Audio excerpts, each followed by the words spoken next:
My man, not the result you're looking for. How are you feeling right now? Not the result I was looking. I'm good. Got a little scratch here and there. Ong Law, we got It's okay.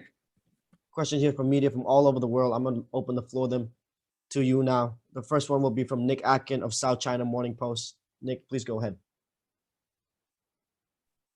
Hey, Ong Law. You know, commiserations on the loss. I thought you put up a lot of heart. You showed a lot of improvement, man. Do you feel proud of yourself in some way that you showed such improvement on the ground and against the takedowns and the submissions? I don't know, man. I need to work a little bit harder. Put a little more time in the ground game. Am I proud? I don't know. I don't think I'm proud of my performance. I mean, do you feel if you fight DeRidder again, can you beat him? If you had a full camp and you faced Rainier and you focused purely on him, do you think you could change anything? Of course, that's why we train. I mean, why else would we train if we're not going to get better? Sure. I think I need some water. Sorry. Go ahead, Nick. I'm sorry. Oh yeah, cheers, man. Sorry about that. Yeah, and have you thought yet what you want to do next? Any ideas? Maybe take that big dash fight, or is that not in your head right now? Yeah, go back down to middleweight. Stay active for this year. I'm not getting younger, so I want to keep improving and getting better. Big dash trilogy match would be exciting. And I know you didn't really get a chance to speak in the cage afterwards, but I know that you probably wanted to say something to all your fans back home in Myanmar who are watching you, and there's a lot of them watching now. I've got this on a live stream. If you just have any message you want to give them, what would you want to say? Sorry I didn't get the win. Pretty upset about that, but people in Myanmar, thank you for the support. Thank you for the love. Keep fighting, keep doing what's right. And, for the authorities there, do what's right.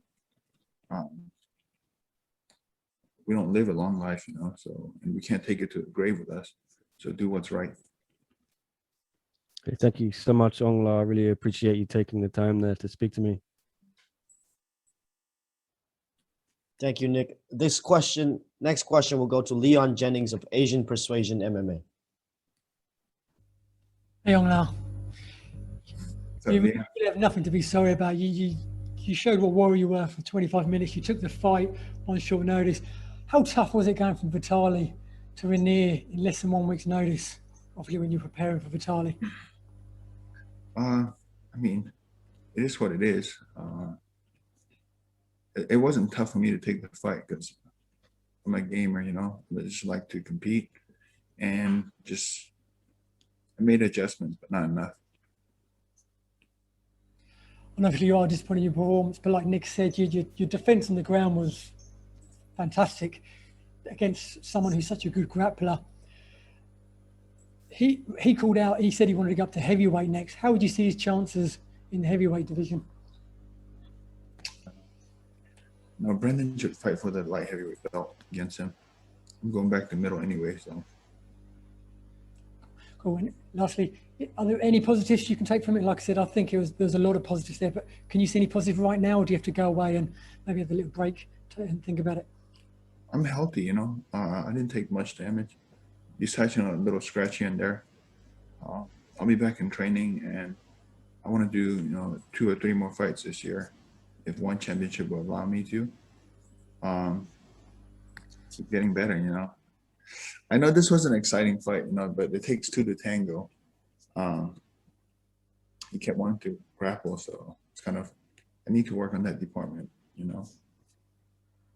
Okay, cheers, Ong Law. Look forward to seeing you back again. Thank you, Leon. Our next question will go to Jay Anderson of Cage Side Press. Jay Anderson, please proceed. Ong Law, thanks very much. I really appreciate you coming out here after that. I know it's not easy. First of all, I want to go to that arm triangle early in the fight that you got out of. How close was that? Because it did look pretty nasty there for a bit. It wasn't that tight. His arm triangle wasn't super tight. His Doris wasn't super tight. None of his submissions are that tight. But he's got a good backpack. He's got a good hooks. His back take is super tight, you know. Especially when he body triangles, it's hard to move. But as far as like, he has a weird build, you know. His when he goes for that single leg, his head is so tight. But the submissions themselves weren't super tight. And in comparison to the first fight, did you find anything different about him tonight at the higher weight?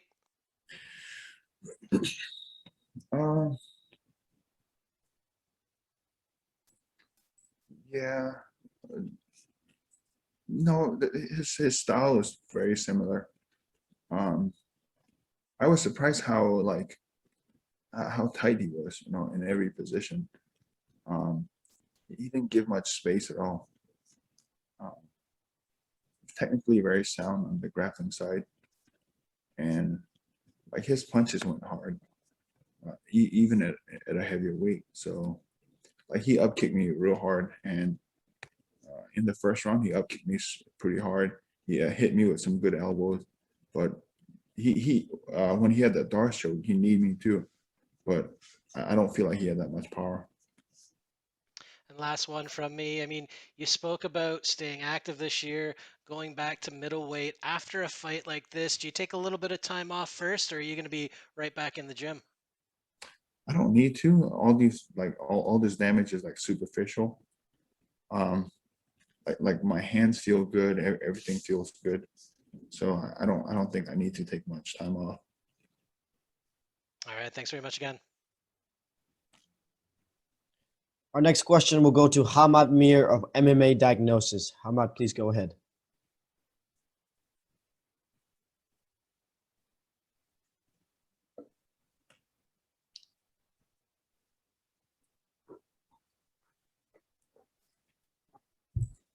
We're going to move on.